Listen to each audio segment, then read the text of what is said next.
I've gotta say, Degrassi is inconsistent is one of the most annoying criticisms I've heard about the show, mainly because it seems to be used to explain humans being imperfect.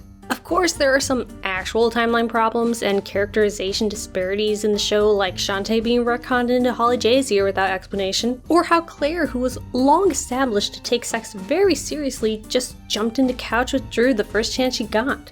A lot of these cases are well documented and discussed to the point of exhaustion, but I'm more interested in the ones falsely accused of being poor world consistency because it's a lot funner to explore why people don't act rationally. As I've said over and over, people will rarely do the most objectively logical option. Instead, they'll do what makes sense to them and what is reflective of their own internal reasoning. Like how Drew is not a bad guy, but constantly makes decisions that harm himself or others because he rarely thinks through the consequences of his wants or desires. Or how Anya became Holly J's friend again after only being burned by her in the past. Or even how Maya and Zoe were at all friendly after all of the online harassment and general war between them. The case I have in mind today is one that I meant to bring up months ago, but forgot about in pursuit of other projects. Incidentally, it was listening back to the Let's Play podcast series that I do at Tarbuck Transom that reminded me of it. So apparently some think it was inconsistent writing for Drew to be accepting of his trans brother, while at the same time blackmailing Riley by threatening to add him as gay over the quarterback 1 position. The biggest problem with that claim is that Drew wasn't being homophobic here. He didn't think any less of Riley for liking dudes, and wasn't on a personal vendetta to make the guy suffer for his sexuality. Hell, he said himself that he didn't care how gay or not Riley was. No, this wasn't Owen's double with a better haircut. This was a cocky kid who was used to getting his way. On top of girls practically throwing themselves at him at this point, he was the youngest starting quarterback at his last school. And for those not into the sports balls, the quarterback position in football is extremely important. And even more prestige is given to the quarterback who begins the game. The quarterback pretty much calls the shots on the field. At the start of season 10, Drew was a junior. That meant that last year, he led the football team as a sophomore, practically unheard of. And so, considering how prime cut he was at his last school, Drew felt he was not only worthy of starting quarterback at Degrassi, but also that he should do everything he can to get it, including foul play.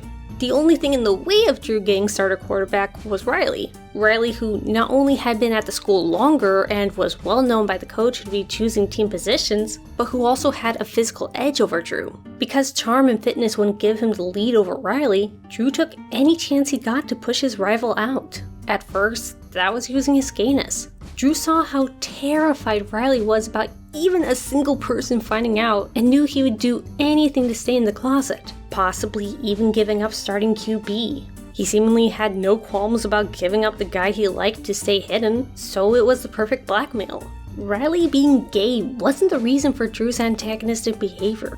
It was simply a tool. And we know this because as soon as better leverage appeared, Drew took it. After Riley and Owen hazed him, Drew then could threaten going to the school about the incident and possibly getting Riley kicked from the team for the entire season. A seemingly worse fate than the team knowing about Riley's sexuality. Not ratting him out would be the favor Riley would need to pay back if he wanted to even play. And even better, Drew wouldn't have to be the one to snitch anyways. His mom would do all the work by raising hell on the school board for not taking more drastic action than an ongoing investigation into the incident. Having lived with her, Drew knew his mom wouldn't stop until either the ones responsible for the hazing were caught or the entire team was prevented from playing.